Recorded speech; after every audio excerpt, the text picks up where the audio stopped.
Girija? He stayed back this time. Oh, you know, he's not traveling with you? He's here, but he's in the room. Oh, okay. So, Hare Krishna. Hare Krishna. Good to see everybody. We have Russian, Indian group today.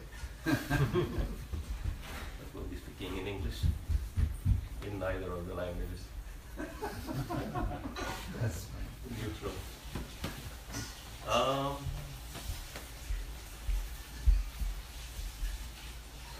Actually, some of you could sit closer because there is so much space in front. I'm not going to bite anyone. I can guarantee that. not on top of the cold air.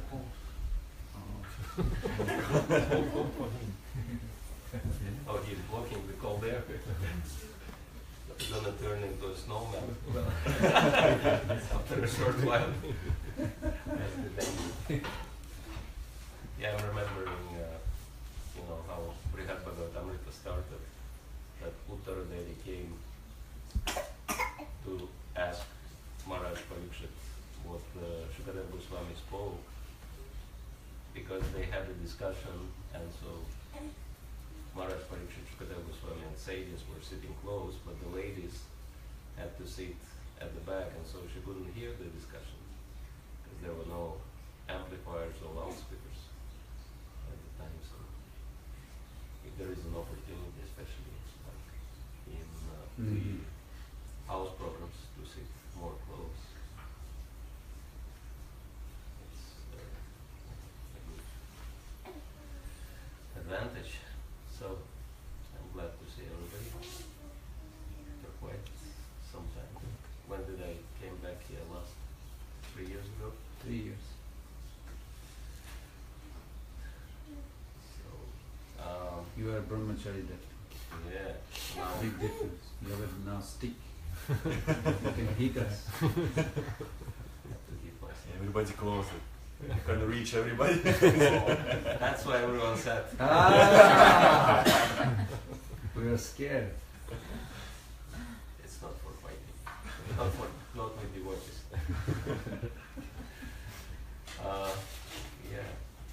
Yeah, since that time reincarnation happened, so I have different name now, little bit long, Bhakti Rasayana Sagar Swami.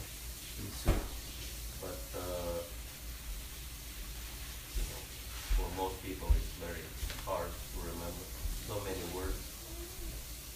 So simple form is Sagar Swami. Bhakti Rasayana is devotional name, and Sagar is one of the 10 most common names traditionally used for sannyasa. Combination of both. And so we have Bhagavad Gita. Maybe we can read from Bhagavad Gita. It's kind of open in terms of the topic for today. And so if any of you want to suggest anything, we can discuss. Otherwise I have few suggestions also.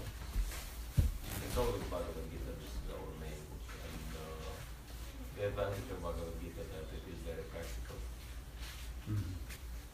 It's actually a manual for acting in Krishna consciousness, because this is what Krishna expected Arjuna to do, to act in Krishna consciousness. And as Prabhupada was mentioning many times, that this is the power of this movement under similar practical activities. So that's why, as he's mentioning in the introduction, any subject, any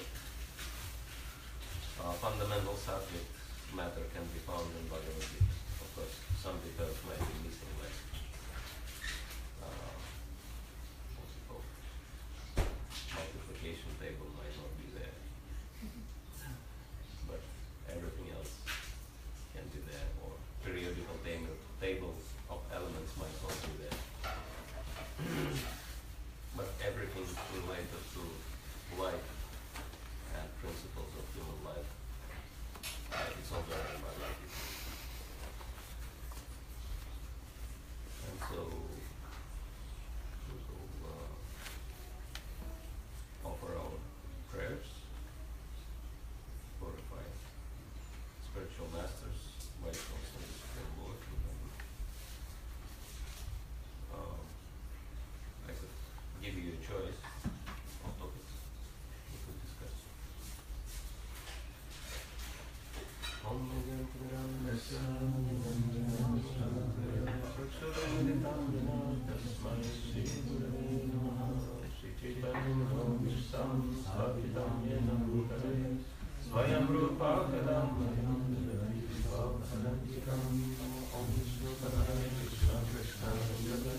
Shrimati Bhakti Rasayana Swami Namaste Saraswati Devi Namaste Nirvishesha Shunyavadi Satyatya Shri Krishna Chaitanya Prabhu Nityananda Shri Advaita Gadadhara Srivasadi Gaura Bhakta-vrinda Hare Krishna Krishna Krishna Hare Hare Hare Rama Rama Rama Hare Hare Patitanam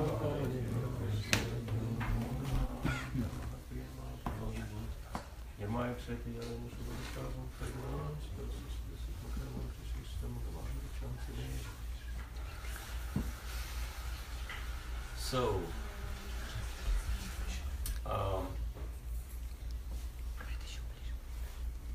we could discuss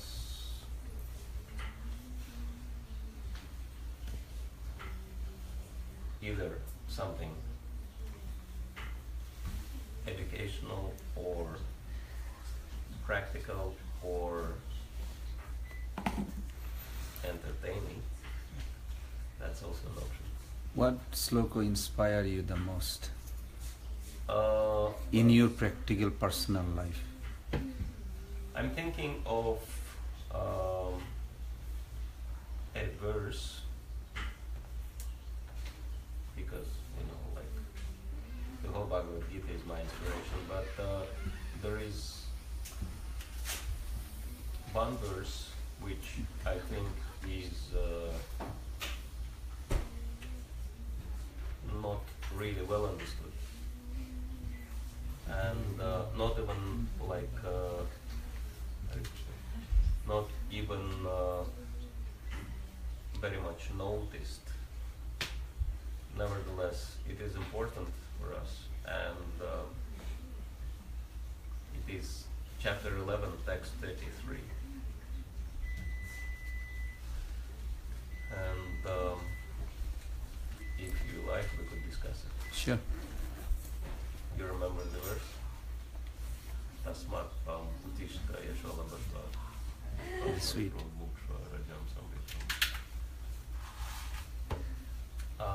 And it is connected to the success and Krishna consciousness, and how are they related, and what is the meaning of renunciation in Krishna consciousness. As a renunciate, I can speak about it authoritatively.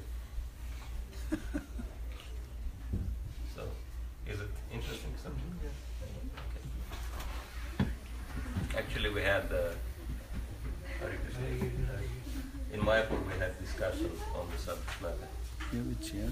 For quite a while. Wonderful to see you. Welcome. So let's chant the invocational mantra. Om Namo Bhagavate Vasudevaya.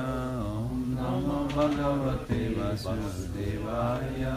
Om Namo Bhagavate Vasudevaya. Om Namo Bhagavate Vasudevaya.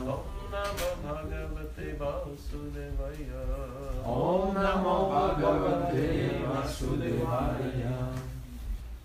So it is chapter 11, which is called the Universal Form, and text 33 is very interesting. Actually, Srila Prabhupada was referring to this text quite a while, and especially the last line is quite familiar for many devotees. So, those who know this verse, you can try and chant responsibly. Otherwise, number of devotees have Bhagavad Gita in their phones, which is also very practical. Tasmat vamutishta yasho labhasva. Tasmat tamutishta yasho labhasva. Tasmat vamutishta yasho labhasva. Tasmat tamutishta yasho labhasva. Jitva shatrum bhunksva rajam samridham. Jitta satrum bhungsha rajas samriddham. Jitva shatrum bhunksva rajam samridham. Jitta satru bhungsha rajam samriddham. Mayaiva nihata purvameva. Mayeva eta nihata purvameva. Mayaiva nihata purvameva. Mayeva te nihata purvameva. Nimittamatram bhava savyasachin. Nimittamatram bhava sarvasachin. Nimittamatram bhava savyasachin. Nimittamatram bhava sarvasachin. Tasmat vamutishta yashalabhasva. Tasmat tamutishta yasho labhasva. Jitva shatrum bhunksva rajam samridham. Jitta satrum bhungsha rajam samriddham. Mayaiva nihata purvameva. Mayaiva nihita purvameva. Nimittamatram bhava savyasachin. Nimittamatram bhava sarvasachin. So before I'll read translation and purport by His Divine Grace A.C. Bhaktivedanta Swami Srila Prabhupada, I wanted to suggest one thing which Srila Prabhupada was many times stressing, that Krishna speaks Bhagavad Gita not only to Arjuna. Of course, he was speaking to Arjuna in a specific context, because Arjuna was a warrior and he had to fight physically and kill people. So we might not be, and we are not in that position, but we can understand that Krishna consciousness, as he mentioned, is war on Maya. And so in that context, when I'll read translation especially, and also purport, try to place yourself in Arjuna's position and think it is Krishna addressing you personally through this verse, and see what you think about it. Right? Is it alright? Yes. Don't take it too literally, especially the first sentence. Therefore, get up, prepare to fight and win glory. Conquer your enemies and enjoy a flourishing kingdom. They are already put to death by my arrangement, and you, O Sabyasachi, can be but an instrument in the fight. You want to hear it one more time? Sure. Therefore get up, prepare to fight and win glory. Conquer your enemies and enjoy a flourishing kingdom. They are already put to death by my arrangement, and you, O Sabyasachi, can be but an instrument in the fight. And so, purport. Savyasachin refers to one who can shoot arrows very expertly in the field. Thus Arjuna is addressed as an expert warrior capable of delivering arrows to kill his enemies. Just become an instrument, nimitta matram. These words are also this word is also very significant. The whole world is moving according to the plan of the Supreme Personality of Godhead. Foolish persons who do not have sufficient knowledge think that nature is moving without a plan and all manifestations are but accidental formations. There are so many so-called scientists who suggest that perhaps it was like this or maybe like that, but there is no question of perhaps and maybe. There is a specific plan being carried out in this material world. What is this plan? This cosmic manifestation is a chance for the conditioned souls to go back to Godhead, back to home. As long as they have the domineering mentality which makes them try to lord it over material nature, they are conditioned. But anyone who can understand the plan of the Supreme Lord and cultivate Krishna consciousness is most intelligent. The creation and destruction of the cosmic manifestation are under the superior guidance of God. Thus the battle of Kurukshetra was fought again according to the plan of God. Arjuna was refusing to fight, but he was told that he should fight in accordance with the desire of the Supreme Lord. Then he would be happy. If one is in full Krishna consciousness and his life is devoted to the Lord's transcendental service, he is perfect. So we'll read the text one more time, and then, instead of speaking or instead of answering your questions, I'll ask you a question. What did you think about it? Hope you don't mind. Tasmat kamatishta yasholabasva jitva shatrum bhukshvarajam samritham maya evate nihata purvameva nimittamatram bhavasabhya sachim. Therefore get up, prepare to fight and win glory, conquer your enemies and enjoy a flourishing kingdom. They are already put to death by my arrangement, and you, O Sabyasachi, can be but an instrument in the fight. So, if anyone wants to start, maybe you can ask the senior most Vaishnava.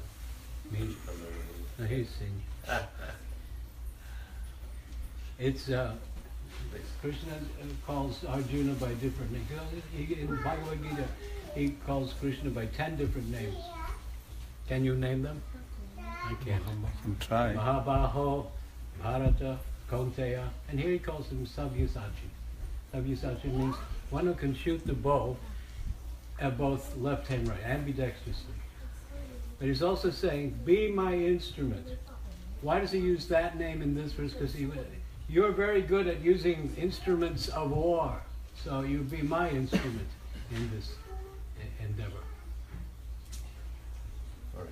So he's using these names. Sometimes he's joking with him. He's already in the second chapter. He says, "You're not this body, Mahabaho, the great arms." He's talking about his body, son of Kunti. One is not born or reborn, Kaunteya, son of Kunti. So he's joking with him because this is a friendly conversation going on. Krishna is always smiling. Even when Arjuna is freaking out, he turns smilingly. He says, "You're using high philosophy, but you don't know what you're talking about." But he's always smiling because he gets pleasure from everything. Thank you. All right, Mataji. So, what came to mind for me is based on you saying that Krishna is not just speaking to Arjuna, he's speaking to all of us. Right. And that we are fighting, he's fighting an actual battle, but we're fighting the battle with Maya. Mm-hmm. So when I heard the verse, I thought, okay, Krishna's telling me, get up and fight. And the enemies that I have to conquer are those 6 enemies: lust, anger, greed, madness, illusion, and envy. I think that those are the enemies I have to conquer, and that the flourishing kingdom will be the blossoming of my Krishna consciousness, the full perfection of Krishna consciousness. And being an instrument means I can't on my own really become fully Krishna conscious. I can only cooperate with Krishna and allow myself to be used by him however he wants. Very good. Thank you. Yeah, very interesting angle. Yeah, I'm going to. I was thinking many angles that here Lord Krishna is directly giving a suggestion to Arjuna that you get up and take the glory and the flourishing kingdom. It seems like Krishna already put them into death, but yet his love for his devotee, he created the whole scenery just for Arjuna to take the credit. It's not necessary, this scenery at all.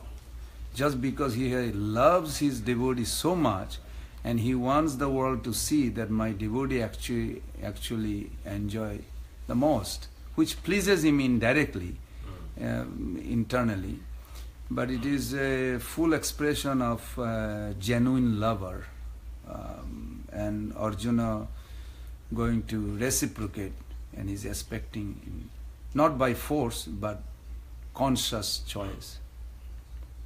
Thank you. That's very good point. Anyone else want to add something? Prabhu mentioned about his love to his devotees, and it brings to me one of the name Krishna in Bhagavad Gita, Bhakti Rasayana. So he takes the place of his love of his devotee. And my understanding that he is unknowingly trying to bring Arjuna to position to surrender. Like he's taking place of Parthasara. Good.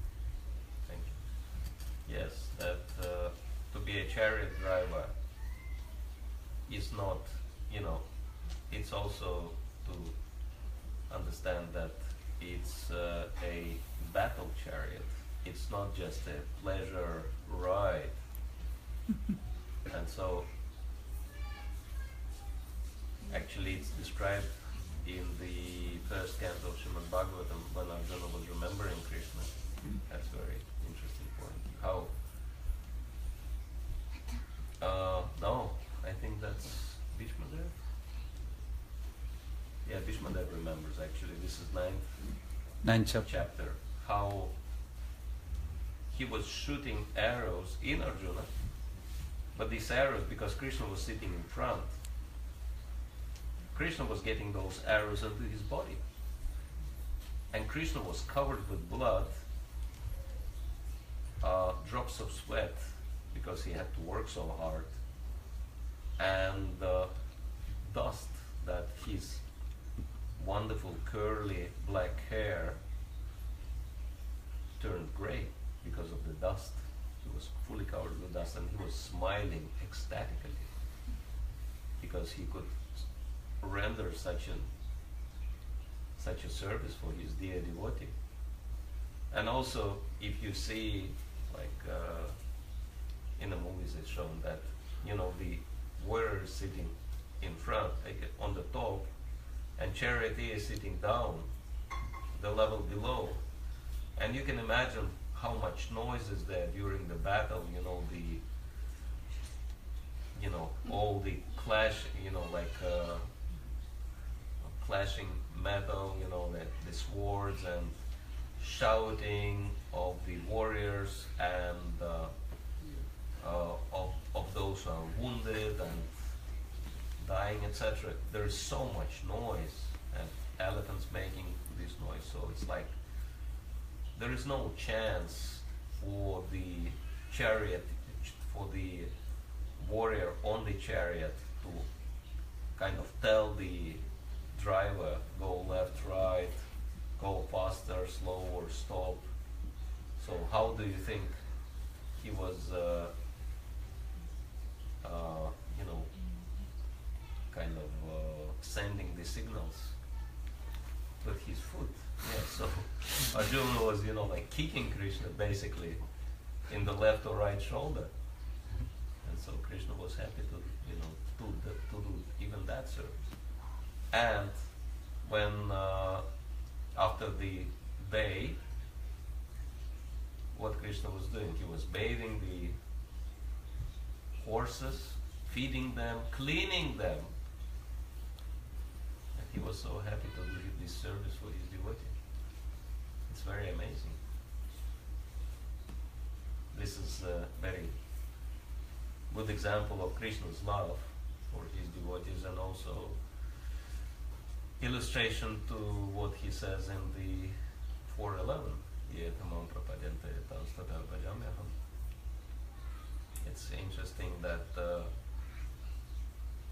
Srila Prabhupada translates that verse, as they surrender unto me, so I reward them accordingly. And Srila Bhakti Rasayana was translating the same words in a little bit different way, because the word bhajami means little bit more than a reward. The word bhajami means actually serve. So Srila Bhakti Saraswati was directly translating this verse, that as they surrender unto me, so I serve them. So it's like we are trying to serve Krishna, but actually Krishna is also serving us. And of course, this is not the concept which Srila Prabhupada wanted to highlight too much, because this is what people in the mundane religions want. They want God to serve them. But nevertheless, it is a fact that Krishna is happy to serve his devotees. And actually our devotion results from the fact that we understand it, that Krishna is always serving us. Krishna is always looking after us at every step of our life. And naturally, he's not even looking for any recognition or reciprocation from our side. But naturally, if someone is doing everything for me, it's rather natural to think that I want to also give something back. So it's the most important relationship in our life. Yes. I was thinking, Maharaj, that in the same first canto 9 chapter, I think 43 verse, where Bhishmadev actually prayed that he wants to have his Ishtadev as a Parthasarathi. And Prabhupada made a very significant point that what form of Krishna's loving exchange in the war that caused Bhishmadev to forever want to worship that form of Krishna's loving sentiment for Arjuna and Arjuna's loving. I still think like, wow, that's unbelievable what he has seen. And he wants that form to be worshipped by him. Yes. Because then Krishna gets down, picks up the wheel, says, I'll kill you myself, because the charioteer is not supposed to be attacked. And that is what Bhishma wanted to see. I want to see you coming at me, ready to kill me. That's the form of, I want to see you. Yeah, that's right. Yeah. It's like out of love for his devotee, he was ready to break his own word. Yes. And prestige of, being true to one's word is the greatest attachment for everybody in this world. Everyone, it's like people want to be rich, they want to have power, and they want to be famous. And we can see that fame is the ultimate pleasure, ultimate attachment, and Krishna was ready to sacrifice his own fame as being truthful for the sake of his devotee. This is how much Krishna loves his devotee, as Arjuna, like Arjuna. So, yeah. But he became more famous indirectly. I mean, I appreciate Krishna's famous more, even though he sacrificed himself, but he glorified the devotees. But his loving sentiment is more worshipped than others. Only devotees can understand. Yeah. No one else can understand. Others will take it from mundane point of view. Oh, Krishna tried to bring. There's one more, very carefully I have to say, but even in the first time we saw Prabhupada's lectures in 1966, when he came to this story, he said that Krishna felt these stinging arrows of Bhishma as the love bites of the gopis. His devotee is nicking, because he didn't shoot any deadly arrows, but he would nick him here and here. There's a painting. Love bite. Very, very Rasika. Prabhupada said love bite. Yeah.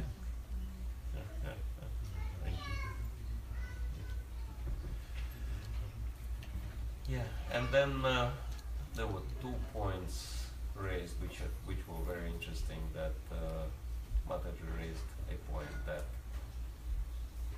it refers to internal fighting with our internal enemies, lust, anger, greed, pride, envy, illusions, and Prabhupada Prabhu made the point that externally also Krishna wants his devotees to be very successful. Krishna wanted Arjuna. Krishna could easily win. Krishna could easily, kill all these people without Arjuna's help, but he wanted Arjuna to fight, and he wanted Arjuna to be glorified. And of course, it is very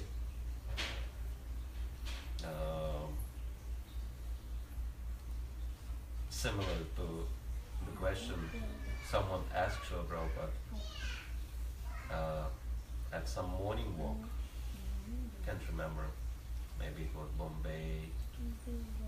Anyway, someone asked Srila Prabhupada, if Lord Chaitanya is the Supreme Personality of Godhead, and he wanted to spread Krishna consciousness all over the world, why he haven't done so? Why he limited himself to,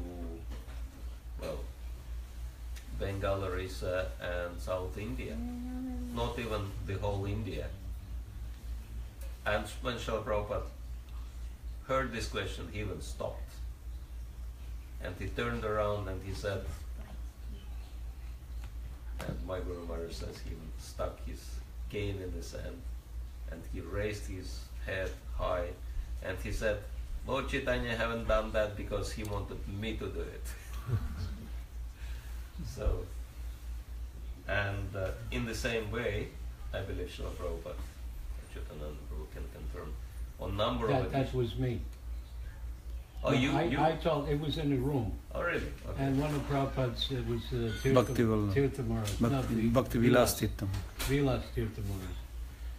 He said, and I heard from his disciple, Jyoti Maharaj, is he still alive? I don't know. He named him the successor. Yeah. And he said, well, if Lord Chaitanya wanted to spread Harinam all over the world, why didn't he do it himself? Prabhupada said, because he saved that glory for me. That's how he put it. But he may have said it many other times. Okay, but you were in the room? That's how I got it. Okay. You were in the room? Yeah, yes. I told him what his godbrother said. Amazing. He may have said it on the beach. Yeah.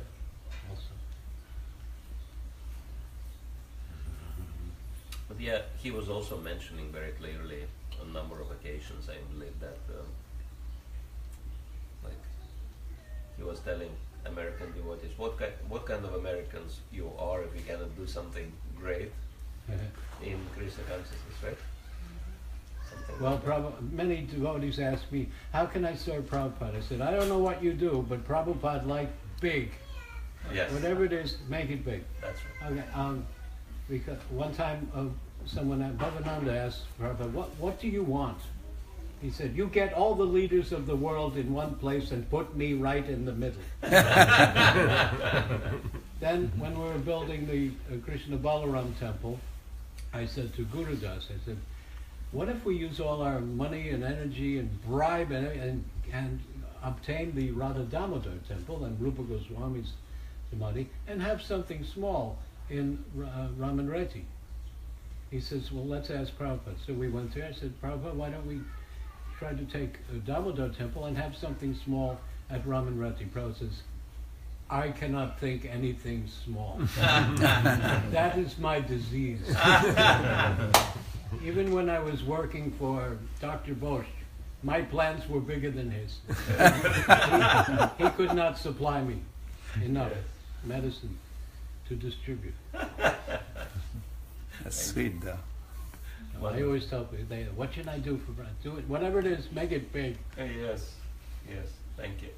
So this is really important, and actually this is important for all of us to understand that this is Krishna's mood, this is Lord Chaitanya's mood, and this is Srila Prabhupada's mood. So this is the mood of our parampara, and this is what Krishna wants, and this is what Krishna tells Arjuna, this is what Srila Prabhupada told his disciples, and of course, Prabhupada's followers are included. And so, if Krishna, Guru and Gauranga want something, it's only up to us if we want to take it and make it happen.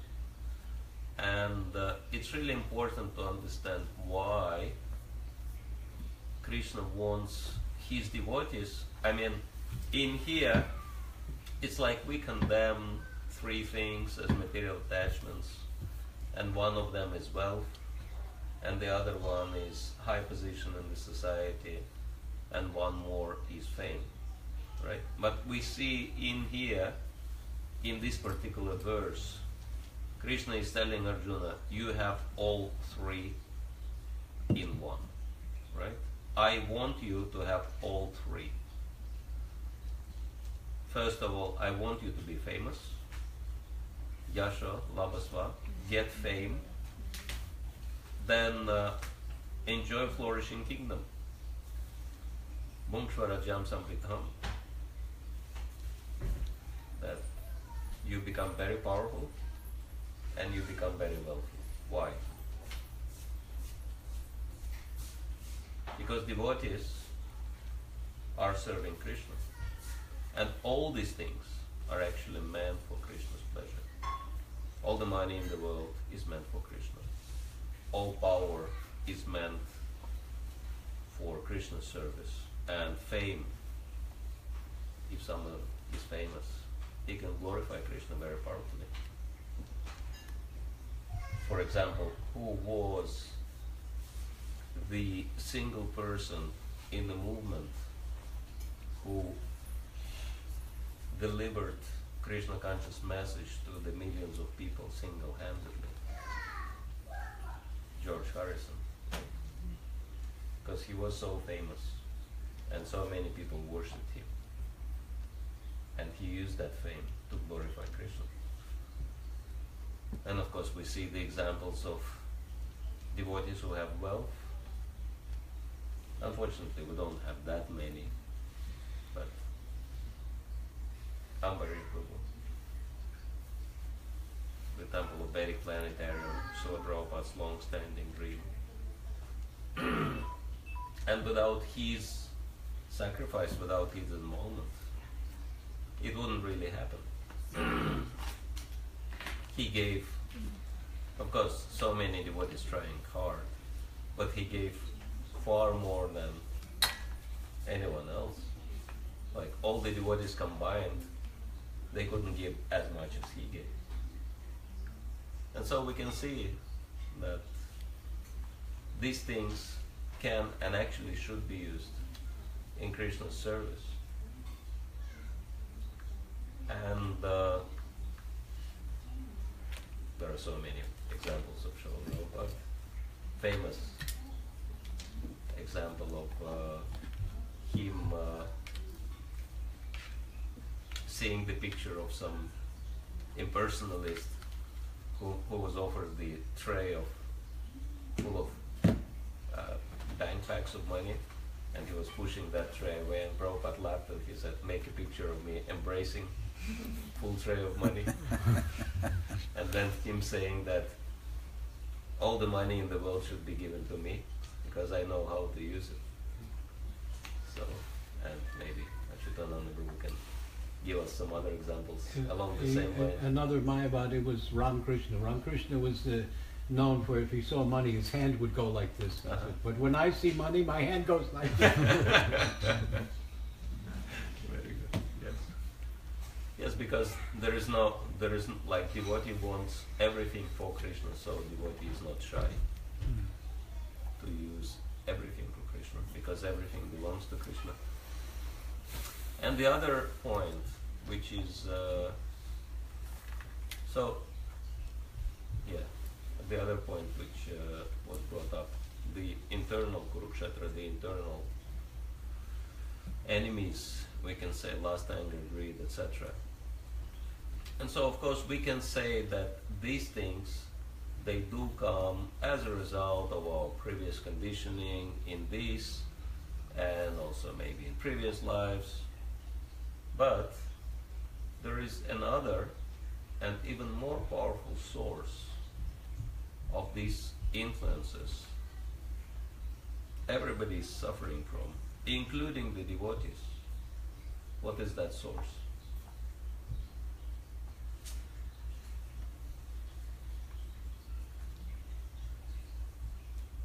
Anyone can tell? Let's say again. That, lust, anger, greed, envy, pride, illusions, we have them as our conditioning from before, but it's not the only source. There is another source, which is even stronger than our previous conditioning. Prestige, adoration, distinction. Prestige, adoration, distinction. I want separately fame, name. Material desires. And we had, later on, Arjuna, I don't know what chapter, later chapter, he says, why is the jiva here? Icha dvesha, because of desire and hate. Yeah. So material desires. We have been eternally rebellious to Krishna. Yeah. So it comes from before. The Mayavadis hate God. I just heard today, Vivekananda actually suggested that nobody should grow tulsi. Mm-hmm. They should grow eggplants. And somebody called him Begun I know. Ananda. Nirgun Mayavadi, and he should be called Begun Ananda. There was a sannyasi named Siddhanti Maharaj. He got in a lot of trouble in that town, and I had to rescue him. But such an offense. Look how offensive. Yeah. Yeah. In the Manasiksha, Raghunath Das Goswami defined that the not desiring or willing to serve the Lord is the root cause after condition of all this prestige, distinction, adoration. Then it causes the lust, greed, anger later on. So if the first engagement, that if the devotional engagement under Guru Krishna guidance does not come, the soul does not matter how much they will fight with the lust, greed, anger, they will never win. Because the root cause of lust, greed, anger is not lust, greed, anger. It's the apathy to devotional service. The soul is positioned as a servant. So he has to be engaged back to his origin. Then everything else will take place to purify. Yeah.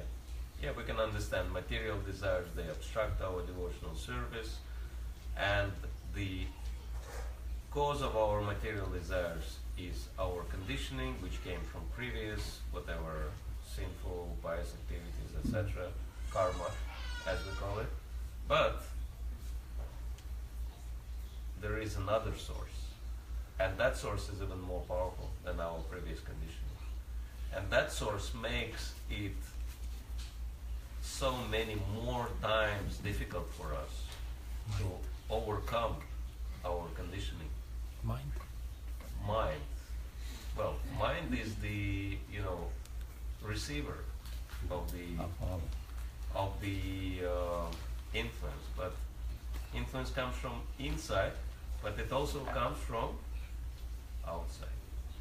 And it's very important for us to understand that we are influenced by association. gratification. It's like, you know, the Panchatantra story about a Brahmana who did some yagya and was given a goat as a reward for his yagya. And he was carrying the goat on his neck. And then 3 men, they wanted to cheat this Brahmana, take away the goat. And so, I can't remember which one, but anyway, they agreed that they will position themselves distantly along the road. And so the first of those cheaters came, he said, "Panditji, nice to see you. Where are you going?" And he said, "I'm just returning home from yagya. And what are you carrying on your neck?" And he said, "Well, don't you say I'm carrying a goat?" He said, "No, it's not a goat, it's dog. Why do you carry dog?"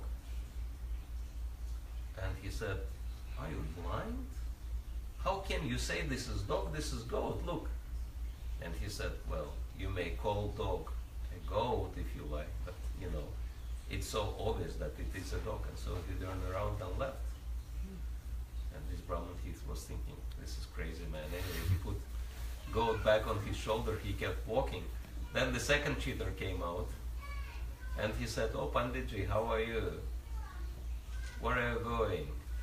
And he became a little bit nervous. He said, "You're going home after yagi. What are you carrying on your neck, on your shoulder?" "I'm carrying a goat." "Well, this is not goat. This is a pig. Why do you carry a pig on your shoulder?" He said, "This is not pig, this is goat." "Oh, you may call it a goat, but it's a pig." And then that guy left. And he was thinking, what's going on? Then already having doubts, he put this goat back on the shoulder and he walked further. And the third guy came out and said, "Oh, Panditji, where are you going? What are you carrying?" He said, "Well, I'm carrying a goat." And he said, "This is not goat, this is dead donkey." He said, "This is not donkey, this is goat." He said, "No, you can call it whatever you want, but this is what I see." And then this Brahman, he said, "This must be some kind of ghost, actually, not goat, it's ghost. It's changing forms, you know. I look at it and it becomes goat and they see it as something else. And so, better I leave this thing and run away." And so he left. And so then these guys, they took the goat. So it is like that. Who said that? Someone said that you tell the lie long enough and convincingly enough, and the lie will be accepted as truth. Hitler. Or Adolf Hitler? Goebbels. Yeah, someone. Anyway, this is like famous. His publicist. Yeah, famous The principle. bigger the lie and the more... Yeah. And so, you know, this world is the happy place for sense gratification and, you know, you have to enjoy to the max. And we hear this again and again and again. It's all there, shouting from every billboard. You turn on the TV, it's there. All the newspapers talk about it, radio talks about it. And so it's like massive influence upon us. America has, what's the population? 250 million? 300. 300 million. Okay, 300 million people against how many devotees are in the United States on, you know, like roughly?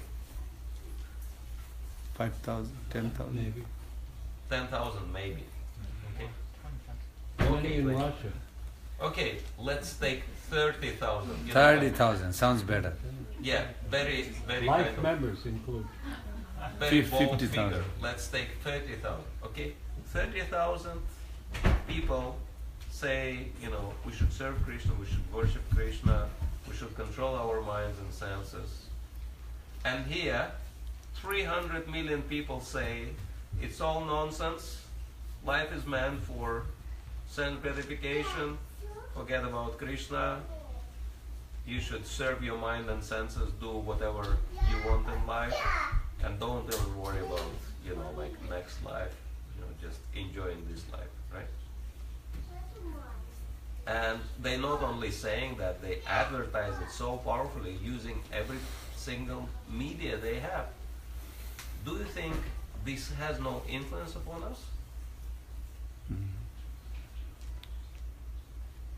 It has massive influence on everybody's consciousness. That's why it's so hard to practice Krishna consciousness, because there is so much of bad association, and it's all over the world.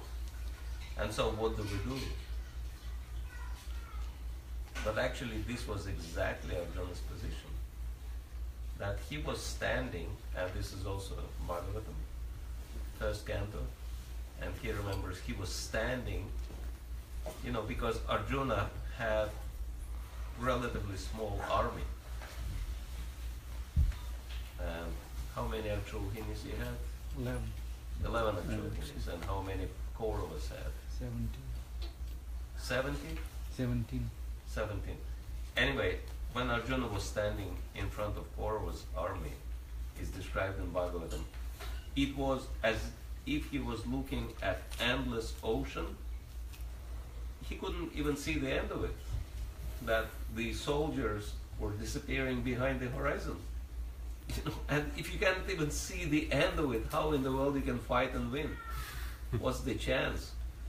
And then plus in that ocean, they were like huge warriors, like Drona, Karna, Bhishmadev, who was not even a human being. He was an alien. He was son of Ganga, right? He was like half demigod, half human. So he was like, no one could withstand him. He was immortal. He could die whenever he wanted. And so what are the chances? What were the chances of Arjuna? But then Arjuna says, by the mercy of Krishna, I could cross that ocean, and he won. We can understand. So that's why the very last verse of Srimad Bhagavatam is really encouraging, right? Yatra Yogeshwara Krishna, Yatra Partha Dhanudara Tatra Shri Tirthavani Tirmatirmana. Wherever there is Krishna and Arjuna, Krishna, the master of all mystics, and Arjuna, the supreme the conqueror of wealth. Don't know that the supreme archer, Dhanurdhara, there will always be opulence, victory, extraordinary power, and morality. Right? So it doesn't, the figures don't matter. What really matters is on whose side Krishna is, because Krishna can make impossible possible. And what's the proof? Srila Prabhupada, right? That he came to America at the time when entire country had one very powerful mantra, and millions of people were chanting this mantra, right? And it was not Hare Krishna mantra. It was not even mantra consisting of any names of God. What was the mantra? This was 4 words mantra. And the mantra was sex, drugs, rock and roll. Sex, drugs, rock and roll. That was millions. This was the mantra of millions of young people, very enthusiastic. And then, one elderly Bengali gentleman comes, and he looks at all this, and he says, no sex, at least no illicit sex for these kind of people. No illicit sex means no sex, right? Because otherwise You know, it loses all meaning. No drugs and no rock and roll. If you want to sing Hare Krishna. And so it's like millions of people are shouting sex, drugs, rock and roll, and this one elderly man says no sex, no drugs, no rock and roll. Just chant Hare Krishna. And who wins? So we can understand how powerful Krishna is, that he could empower Srila Prabhupada. And it's really important, I think, for us to understand the example of Srila Prabhupada, which shows that through surrendering unto Krishna, the impossible becomes possible. And it's also important for us to understand that in this battle, we can say it's informational battle, right? It's not even so much like physical battle, it's informational battle. Or battle of kind of subtle influences, right? We're trying to influence them with Krishna consciousness, and they influencing us very powerfully with their propaganda.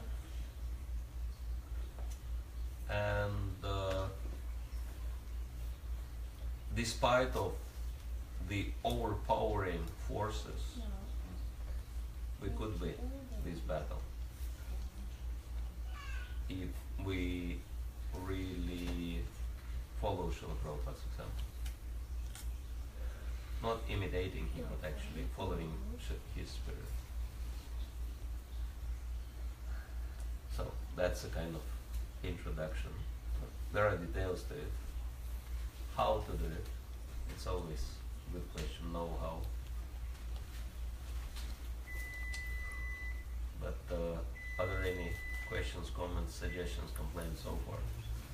I was remembering, because many devotees mention about the different name of the Lord that addressed by Arjuna, and Arjuna also addressed to Krishna also addressed to Arjuna in a different name with a relationship with his mother or the dynasty or so that sloka that Prabhu mentioned, that matra sparshastu kunteya, there he mentioned kunteya, sito usna sukha dukkhada agama pai no nittam tam titisha bharata, again addressing him Bharata. So I was literally many years back, I was pondering about it, and I was thinking like, here Krishna is telling Arjuna that don't think you are this body, you are not this body. So bodily perception of cold and heat you must tolerate. But here he addressed Arjuna as a son of Kunti and dynasty of Bharat Maharaj. So both are like a bodily relation, and he is saying, don't think you are body, so you tolerate. But then it's like a oxymoron, like going opposite. But then in the purport, I don't remember exactly what Prabhupada said, but I remember it was very interesting, I was very fascinated that you are coming from a greatest dynasty. Don't think Kunti is an ordinary lady. You are son of Kunti, it's a very powerful dynasty. They are extremely big fighter. And so because you are coming from that background, you can tolerate killing your guru, killing your uncle, Kripacharya, killing your grandfather. This kind of tolerance, you can do it. I thought it was, wow, that was very fascinating. Otherwise, why is like addressing him with a related to body? Yeah. I thought it was very fascinating, the way Prabhupada put it. Yeah. Yeah, and it's quite easy to understand that there are different levels of conditioning, and in the same way as the thorn can be taken out by the other thorn, and fire can be treated by fire. Vishwanath Chakravarti Thakur gives this example. By the way, if anyone, especially those who cook, if you burn yourself, how do you stop the burn? apply heating oil on the burn. Never apply, because heating plus heating has cooling effect, and oil blocks the pores of the body, so the oxygen can go inside and do the damage. Oh really? I mean, it's real? I never knew that. Yes. Yeah, You if mean burn the yourself- cooking oil? You put it if I burn? No, the heating oil. There are cooling oils like sandalwood or coconut oil. Oh, I These are see. cooling Heating oils. oil. But if you put the heating oil, Like mustard seed. like mustard, Okay, oil I got on the you. burn, it Oh. cools the burn. That's nice. Yeah. And so, in the same way, gross conditioning can be neutralized by subtle conditioning, and then subtle conditioning can be neutralized by Krishna consciousness. Hmm. So that's why, in order to become free from gross attachments, there is culture. And culture is also an attachment, but it's subtle. So we can see that, for example, we also use kind of conditioning because Varnashram is a kind of conditioning. But because this conditioning is connected to Krishna, that's why this conditioning helps us to give up the gross, mundane, conditioning. And so, in the same way, Krishna is using that you are son of Kunti and you belong to this great heritage. That's why it's natural. You can tolerate it. You can tolerate adversities because it's like people can give up their comforts and their peace to make money. And this is what we see happening all the time, right? Mm. That for money people can sacrifice their comforts and they can undergo a lot of difficulties. So, but then when question comes to power, like we can see that those politicians who want to be elected, they give up so much money, they sacrifice so much money, they burn it for their election campaign, right? They spend so much money. Why? Because they know, I'll get in power, that's much better than just having little money.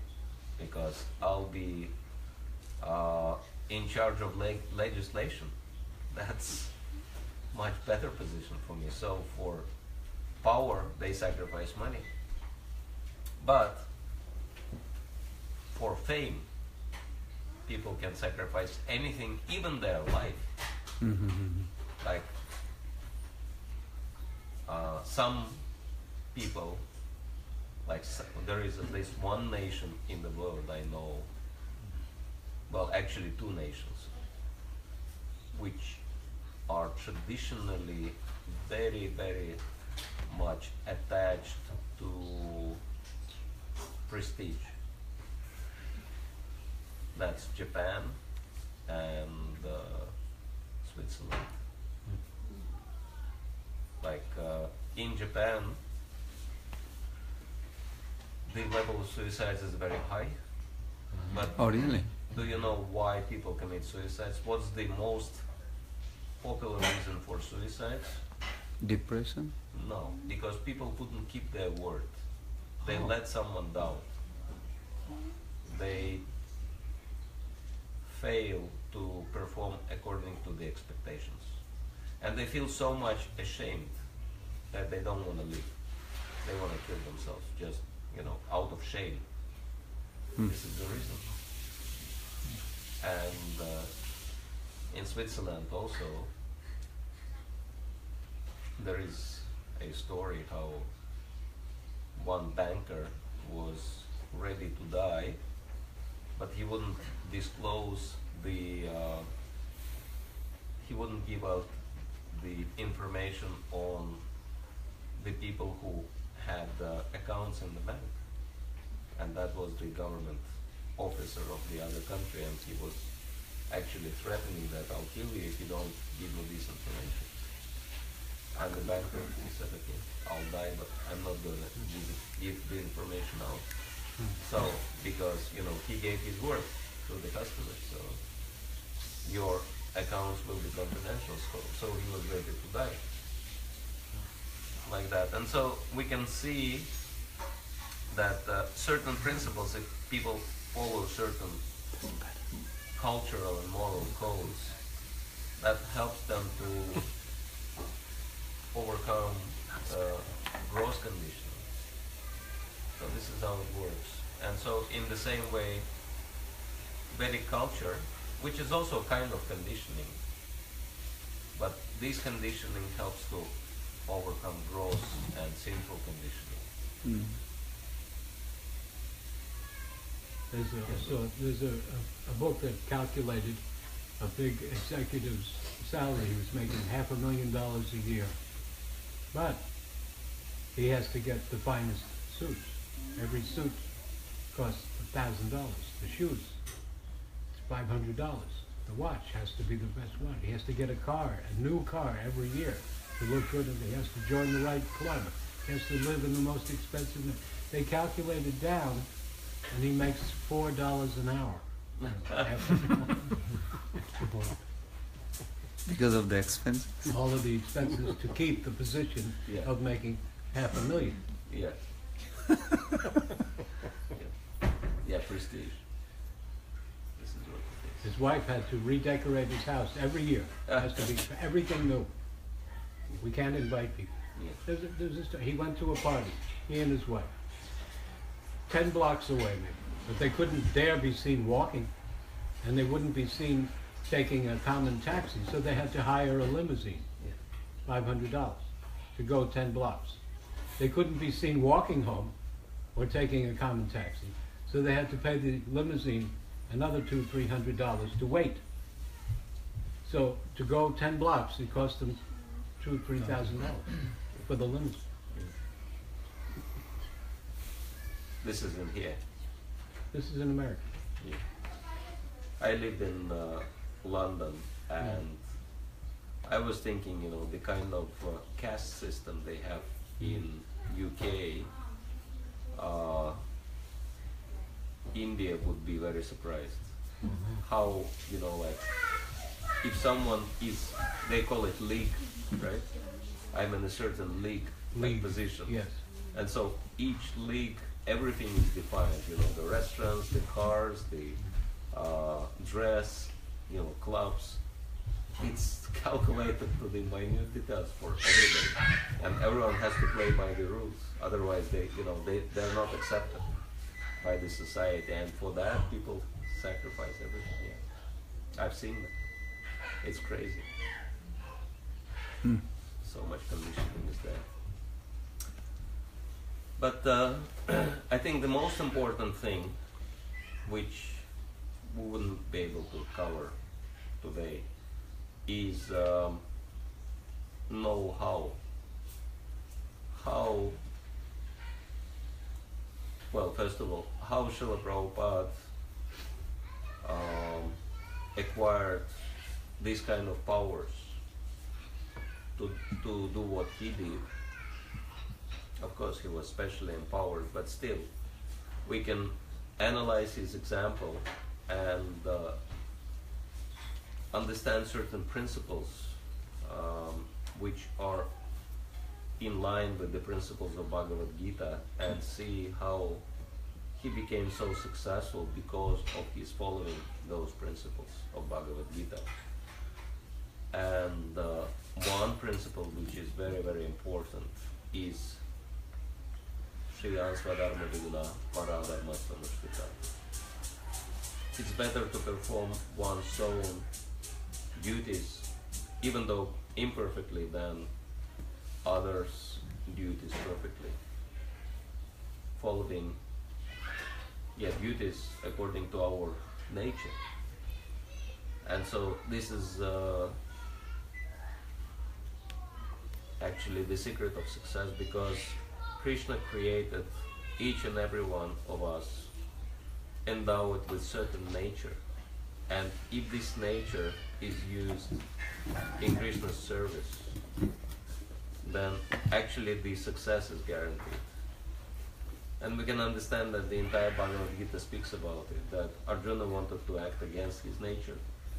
He was a Kshatriya, and he was thinking, I want to become Brahmana because it's better for my spiritual advancement.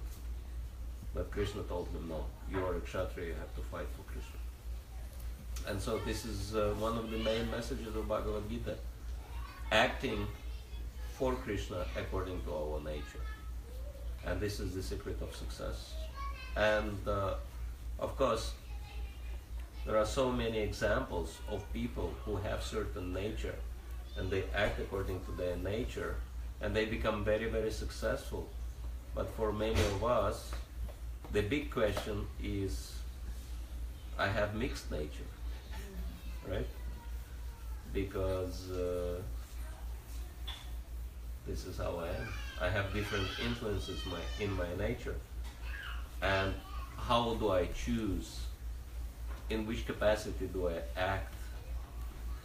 And actually the good news is that we don't have to choose. Because even the mixtures of the nature, of different natures, is Krishna's gift. And what's the example? Srila Prabhupada. Because he was born in a Vaishya family. His father was trading clothes. And because this was his nature, his youth he dedicated to business. This is what he could do very well. But because his family was Vaishnava, the Brahminical side was very strong. Studying scriptures, worshipping the deities. So we can already see two natures in Srila Prabhupada's personality, Vaishya nature and Brahmana nature. But there was another mix in Srila Prabhupada, which was, nobody knows where it came from, but it's a bit of Kshatriya nature also. And even Prabhupada's words that, Krishna consciousness means declaring war on Maya, and will be distributing these books in the same way as, the bombs are dropped on enemy's head. And there were so many statements. And Srila Prabhupada was saying, I want to fight for establishing Krishna consciousness till my last breath, which he actually did, right? We can understand. So, and even his youth, that he joined Gandhi, so he was obviously very active politically. So we can see in his nature these three very strong influences. And so if you think about the person who has Brahmana nature, Kshatriya nature, and Vaishya nature, how do we combine these things? Because these things seem to be completely contradictory to each other. But we can understand, if we think about Srila Prabhupada's example, that he used all three perfectly in Krishna consciousness, right? If he would not have this Kshatriya spirit, he would never make such a bold step to, leap in the abyss, board the cargo ship, to travel all the way to the other side of the globe, being alone with no money. And he knew very well that he could die in the process, and he was ready for that. So that takes, a lot of courage, which is very symptomatic to Kshatriyas. And, of course, we know that his Brahmana nature helped him to translate all the books and teach so many people Krishna consciousness. And if you think of ISKCON is incorporated. So actually ISKCON is corporation. It's spiritual, but it is corporation. And if you look at it carefully, the business structure was put in place because of his experience in business, he could organize ISKCON in very practical ways. That's why ISKCON survived so many years after Srila Prabhupada's physical departure, because it's based on very practical money-making principles. And so we can understand that mixed nature is not a problem at all. We just need to understand one thing, that we don't have to choose anything. That our specific combination of natures is Krishna's gift to us, which we need to use fully in his service. And as long as we only use part of our nature, we would not be effective enough. And the only question is, how do I use this specific combination of my natures in Krishna's service? And this is a big question, and if you answer this question, you'll be very, very successful. Do you find practically you are applying that from within, you feel that nature? You're talking about the conditional nature. Yeah. Do you find, you don't mind I'm asking you personally, do you find that nature within you, that you are where you are applying in your life, and you feel satisfaction that you are progressing that path? Yeah. Yeah, I feel the more I apply myself according to my nature, the more I become effective. What about dua? I mean, I know you mentioned that mix can be, like Prabhupada is the best example, you say. But the dual nature simultaneously prominent both. Like, what is your suggestion for that type of Use both. Use every single side of your nature you have, because if you are saying to use both? Yes, at the same time. Like Wow. Prabhupada used all three at the same time.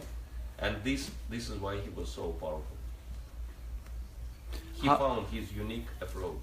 He found his unique position and role in Krishna's service. How it relates to one incident that I personally spoke to that devotee, and Jayadeva Maharaj, we are very close, just Jayadeva Maharaj mentioned that to me, so I was talking, I also spoke to that person. I don't like to mention the name. He got sannyas, and Prabhupada told him to supervise the construction of the temple. And he thought, well, I'm a sannyasi, I should study and spend more time on this bhajan and study instead of supervising. So after Prabhupada left, he also left. And then he got married, and he was actually in construction business for a while. And then he got sickness, and then he got scared, and then he comes back and he reflects what Prabhupada wanted him to do. He was thinking, like, if he would do it, maybe he didn't have to go down that route. But then another angle to look at it, that he says, he was also feeling influence that the nature was pulling him to go that route. So what is your... He was still doing construction. He should have done construction for Prabhupada. Instead he did construction. But that's after the fact. It was his nature to do construction. That's true, but that's after the fact. Yeah. So my question is, how practically in individually our life you suggest in this type of case if it happens? Well, I mean, to judge every individual case, we need to know all the details.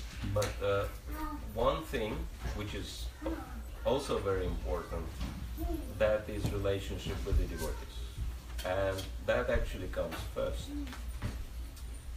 Well, there are three things which come before us having an opportunity to use our nature fully in Krishna's service. And one is, we can call it positive mindset, which means seeing Krishna behind everything. I call it life without conflicts. Even though this material world is full of conflicts, full of problems. But if we actually see Krishna behind everything, we'll understand that even the troublesome situations are Krishna's mercy. And Srila Prabhupada speaks about it from the very beginning in Bhagavad Gita. And second one is what I call believe in yourself. Realizing that we are not limited material body and mind. We are spirit souls with potential, which, hardly anyone uses. That it's been a lot of research done on human potential, and they say that even the most successful people use maybe 10% of their potential, and regular people just use 2 or 3% of their potential, and the rest is never used, because this is the potential of spirit soul. How great is potential of the spirit soul? It's limited because spirit soul is limited, but I would suggest that the conditioned being who is using his potential pretty much to the 100% in the universe is Lord Brahma. So we could say that this is the limit of the potential of spirit soul. And so we can understand that we have a lot of potential, which is, we're not really utilizing. And the more we are doing things for Krishna, the more this potential is kind of manifesting.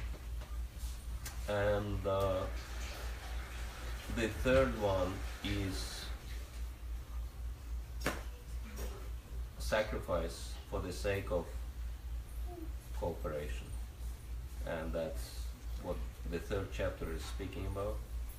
It says that everything in the universe is running because of the sacrifice.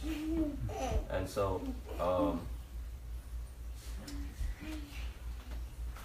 because we can actually do things due to the blessings of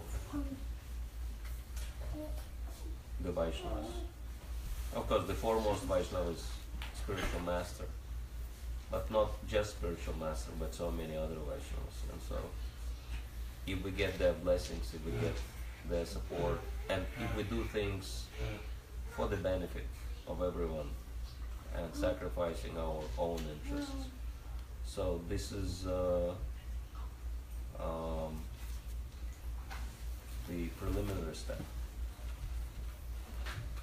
And again, we've seen that in Srila Prabhupada's life story, how it all happened. How he was, not being influenced by the negativity, how he would be focused on the mission of his spiritual master, how he would, think big.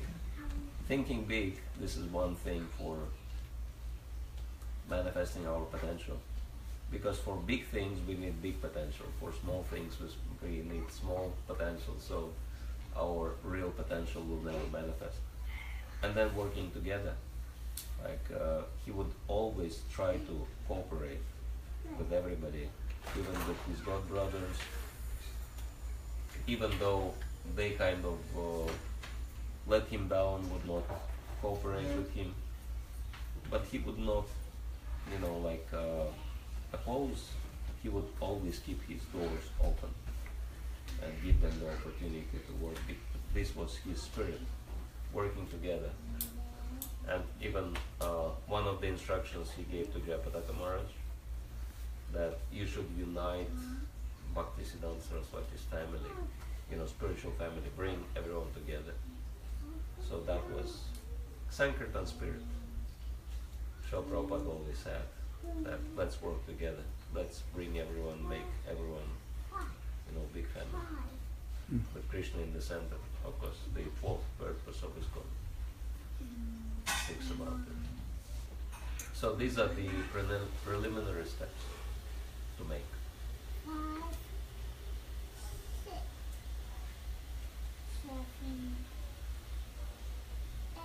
That's very nice. But I was thinking in practical level, Prabhupada had a very specific instruction from his guru, and his dream or taking sannyas and all this was like aligned with that. But if ordinary devotee, insignificant devotee, if he's staying in one place and some well-wisher devotee saying, stay here and increase what you're doing, preaching, keep on going. And another group of well-wishers, sannyasi saying, take sannyas, go preach. Now he got a two instruction. He is doubting himself. And if you would meet him, what would you tell him? Well, that's why we have many Shiksha Gurus, but there is one Diksha Guru, meaning that we should have the main spiritual authority in our lives, someone we can always refer to in case of doubts.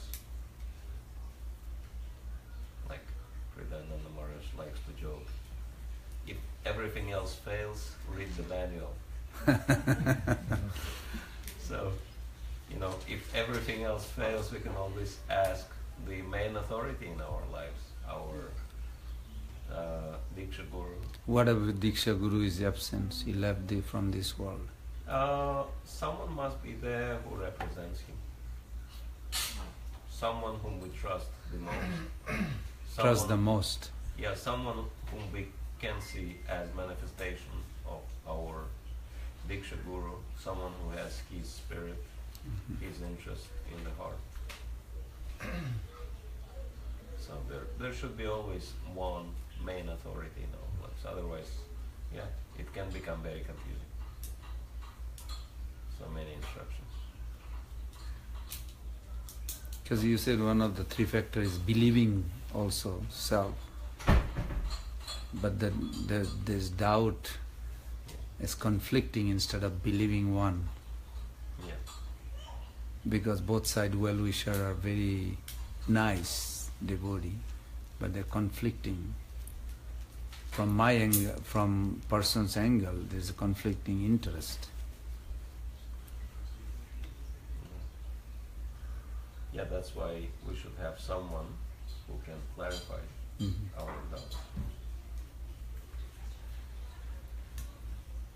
That so many people can say so many different things, but the final and the most important instruction is the instruction of our spiritual master. Thank you. Alright, so I think we should take a break for prasadam. Yes. Thank you all very much. So let's chant one time Hare Krishna mantra. Sure. Finish up our class.